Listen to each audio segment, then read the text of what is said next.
हर हर महादेव।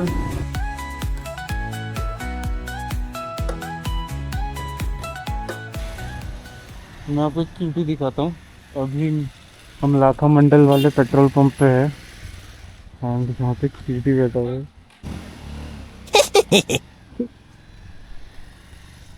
जो मैं शफर अब यहाँ नाश्ता करेंगे हम।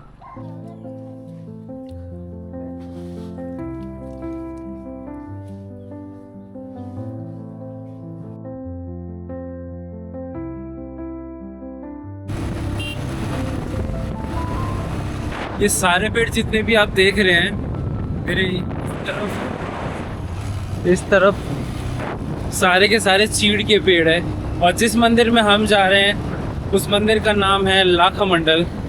ये मंदिर महाभारत के टाइम से प्रसिद्ध है। वहाँ जाके मैं आपको बताऊंगा उस मंदिर के बारे में।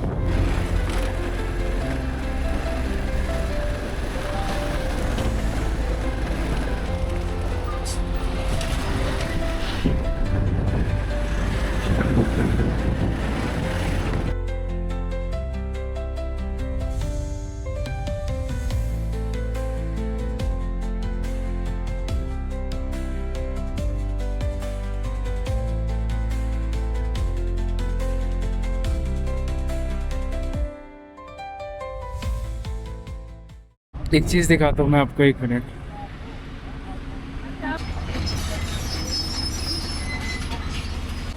यहाँ पे काम चल रहा है, पूरा ये रास्ता काट रहे हैं। सामने भी वहाँ पे एक जेसीबी है एकदम उधर, और एक ये है।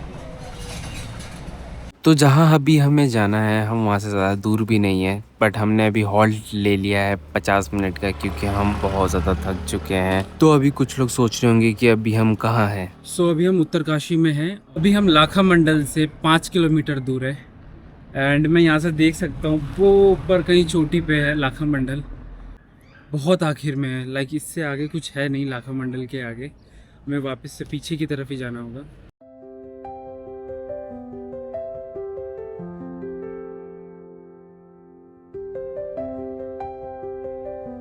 तो जिस मंदिर के बाहर मैं खड़ा हूँ, प्राचीन पांडव गुफा, ये लाखा मंडल के रास्ते में आता है। लाखा मंडल से 1 किलोमीटर पीछे ये गुफा मिलेगी जहाँ पे पांडवों ने विश्राम किया था और यहाँ कुछ टाइम बिताया था।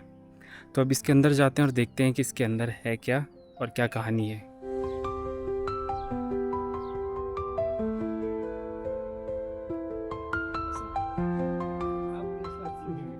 तो पंडित जी को अकेला देख मैंने भी घेर लिया उनको अपने प्रश्नों में। तो मेरा पहला सवाल ये था कि पंडित जी ये गुफा कहाँ से कनेक्ट होती है। ये गुफा कहीं से कनेक्ट होती है, कहीं से जुड़ती कनेक्टेड है? बताते हैं कि मतलब 2-3 जगह है। हाँ जी। गाँव हम लाखनऊ हमारा जो गांव है वहाँ पे जहाँ से बताते हैं पांडव भागे थे ना। पांडव ये बताते हैं कि वहाँ से गुफा आती है हम्म, जो कि यहाँ से बाहर निकलती है, इसके साथ कनेक्ट होती है, क्योंकि वहाँ पे भी एक सुरंग है। अच्छा। वो दबा बंद कर रखी है, आर्कोलॉजिकल ने बंद कर दिया बाद में। जो बड़ा सा शिवलिंग है जी। जस्ट मंदिर के बगल में चबूतरा बना हुआ है। इसे कहते हैं कि धर्मराज जी है ये। सामने 2 द्वारपाल खड़े हैं, आगे यज्ञ कुंड बना हुआ है। यज्ञ कुंड से आप देखना, जैसे ऊपर चढ़ोगे धर्मराज जी की तरफ तो उसके नीचे एक पत्थर थोड़ा अंदर धसा हुआ है। अच्छा। तो वहीं से वो रास्ता था और यहाँ से वो एग्जिट होता था। और फिर ये बताते हैं कि यहाँ से 16 किलोमीटर दूर गौरा घाटी जगह है, वहाँ पे भी एक ऐसी सुरंग आती है। जैसे यहाँ से ऊपर चढ़ रही है, वहाँ से डाउन है अंदर। अच्छा, यहाँ से क्योंकि हाँ, ऊपर की तरफ जा रही है। तो वो यहाँ से एग्जिट होती है। अच्छा। और ये बोलते थे कि आज से मतलब बहुत समय पहले अंग्रेज जब थे तो उन्होंने वहां से अपना एक कुत्ता छोड़ा था जो कि यहाँ से बाहर निकला। तो मेरा दूसरा सवाल ये था कि पांडव यहाँ से आते वक्त गए हैं कि जाते वक्त। तो पांडव यहाँ से जाते टाइम गए हैं या आते टाइम? नहीं, यहाँ जाते हुए गए हैं, मतलब क्योंकि लाखा मंडल से आपका जाते जो हुए। क्षेत्र तो मेरा तीसरा सवाल ये था कि लाखा मंडल में क्या क्या देखने की चीज है। लाखनऊ में बहुत सारी चीजें देखने के लिए। वहाँ छोटे बड़े अवशेष बहुत सारे हैं। अच्छा। आपको छोटे से छोटा शिवलिंग निकलेगा, बड़े से बड़ा, बृहद से बृहद शिवलिंग निकलेगा। और वो सब बहुत पुराने, बहुत पुराने प्राचीन काल में, प्राचीन काल के। 5वीं से लेकर 8वीं 9वीं 10वीं शताब्दी तक आगे जाते हैं, या कोई 11वीं 12वीं का भी है। अलग अलग टाइम पीरियड्स के हैं। और फिर उसमें ये है कि कई शिवलिंग ऐसे जिनकी अपने आप में शिव महापुराण में मान्यता है। एक शिवलिंग ऐसा है जिसमें मतलब जल डालने से अपना प्रतिबिंब दिखता है। तो पूरे भारत में बहुत कम जगह ऐसे शिवलिंग हो गए, मतलब हमने तो आज तक लाखा नहीं मंडल देखे। में। लाखा मंडल में वो शिवलिंग है कि अगर आप जल डालोगे उसमें हम्म, अपना प्रतिबिंब दिखता है। और उसकी खास बात यह है कि वो अष्टदल में विराजित है। ये लिंगाष्टक आता है, लिंगाष्टक में एक लाइन आती है हम्म, कि अष्टदलों परिवेष्टित लिंगम सर्वसु पाप विनाशनम लिंगम, कि जो अष्टदल शिवलिंग के दर्शन करता है उसके दर्शन मात्र से पाप खत्म हो जाते हैं, संचित हो जाते हैं पाप। ये अंदर भूगर्भ में शिवलिंग है, जो मंदिर है, मेन मंदिर है, हम्म, उसकी भी अलग अलग मान्यता है।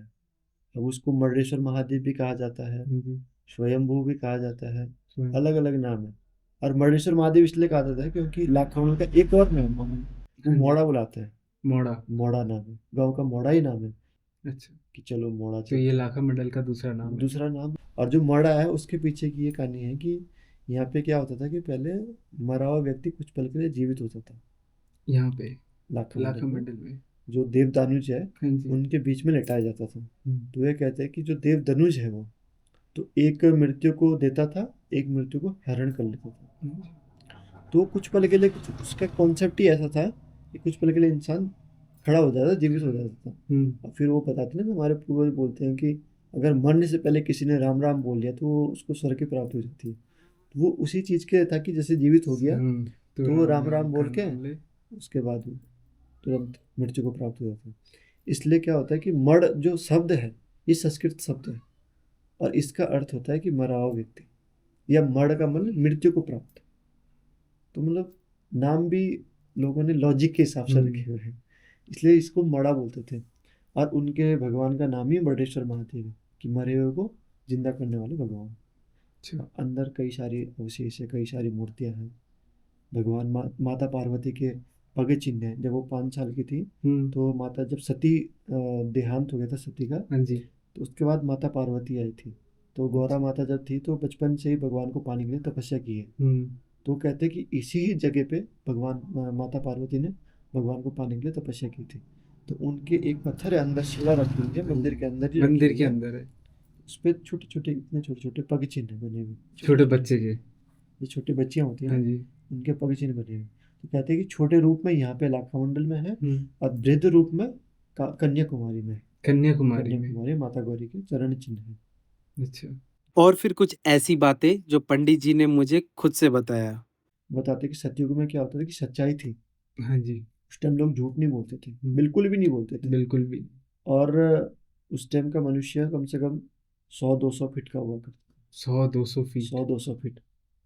और सच्चाई था तो सफ़ेद, सब चीज़ सफ़ेद था, क्योंकि सफ़ेद क्या है, सच्चाई का प्रतीक है। हाँ जी। तो सफ़ेद लिंग है। और फिर उसके बाद त्रेता आया। त्रेता में थोड़ा सच्चाई कम हुई, लोग झूठ बोलने लग गए। ज़्यादा नहीं पर थोड़ा बहुत, थोड़ा बहुत। क्योंकि कई लोग सच्चे थे तो कई लोग 10% झूठे भी थे। इंसान की हाइट हो गई घट के 50 से 100 फीट रह गई। फिर उसके बाद द्वापर आए, इंसान की हाइट घट के 32 फीट रह गई। और फिर झूठ, भगवान खुद झूठ बोलते थे, भले ही वो चाहे उनका कॉन्सेप्ट था या फिर जो भी था, वो भगवान भी झूठ बोलते थे उस माया टाइम। है वो तो। माया, माया का अवतार थे भगवान कृष्ण। तो उस टाइम भगवान किस रूप में थे, ग्वाल वाल के रूप में थे। हरियाली बहुत पसंद थी। हाँ जी।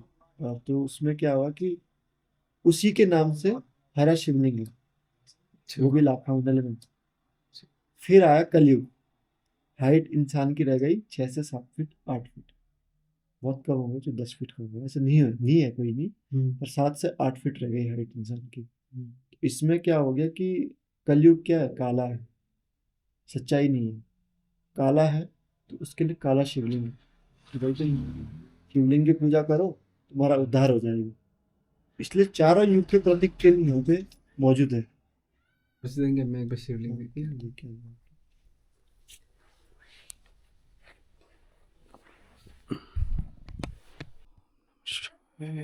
ओम नमः शिवाय।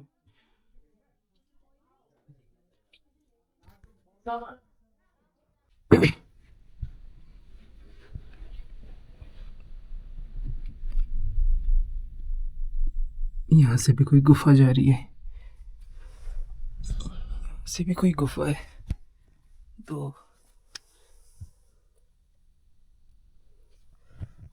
बहुत गुफा है।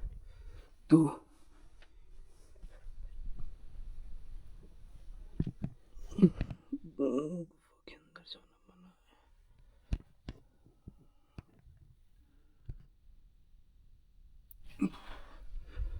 तो जब पांडव अपने गुप्त वनवास में थे तो उन्होंने यहाँ पे कुछ टाइम बिताया था।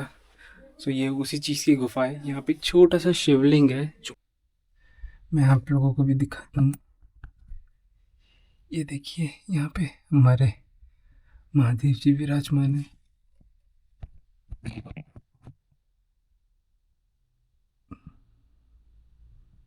अमरनाथ वाली, केदारनाथ वाली, और यहाँ से भी एक गुफा है। यहाँ पे सीधा खड़ा भी नहीं हुआ जाता, छोटी गुफा है। तो मैं कहीं भी जाता हूँ ना, मैं वहाँ से दो चीज़ें नहीं छोड़ता बिल्कुल ही। एक है प्रसाद और एक है दर्शन। एंड जो भी मेरे दिमाग में आता है मैं वो भी पूछ लेता हूँ। पंडित जी, जाते वक्त घंटी बजा सकते हैं? आते वक्त ही बजानी होती है ना?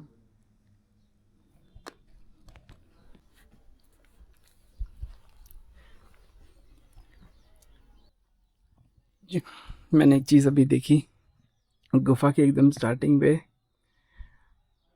हमारे महादेव के पुत्र गणेश जी, गणपति बप्पा मोरया।